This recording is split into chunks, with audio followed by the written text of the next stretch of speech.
being a veteran and having fought or served wasn't a big thing when I was a kid because so many adults were like that.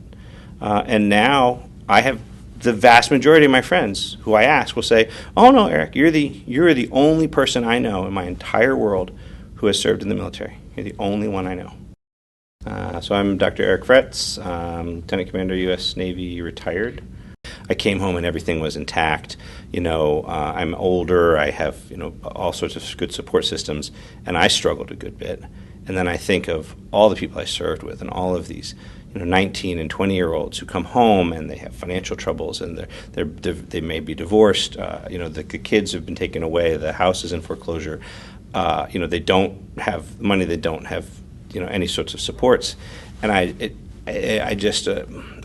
it really became very troubling for me. And I thought, this is just a gigantic mess. The hardest thing for me is when we lose one of our brothers, right? So there have been a couple of students at Michigan who have failed to get back to where they need to be, and they made a choice to check out, and it's very upsetting. I'll be damned if I'm going to let these guys flounder. I'm not going to let them have to deal with this. So it basically became sort of my thing, and so I just get involved in as much veteran stuff as I can. I know that the VA works very hard, and particularly here in Ann Arbor, it's very well run, and I don't have any specific sort of fingers to point. I'm making a much larger argument of there shouldn't be a story about a vet who's home, who that vet and his parents are calling repeatedly to get a psych evaluation and get him admitted, and are told next appointment is in 3 weeks. That can't happen.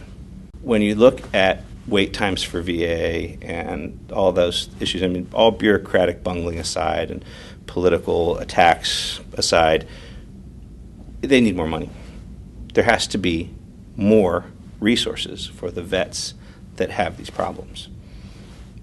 And so that's my big thing. That if you want me to point a finger at something, I'll say, as a nation, for 15 years, we have been ordering an all-volunteer military to deploy over and over and over again at rates unprecedented in history, to serve in environments where they are in combat longer than any time in history, and to do it, again, year over year over year for 10, 15 years. So we have individuals who have been asked to carry more of a combat damage load than has ever occurred in the history of our nation. And they come home, and what?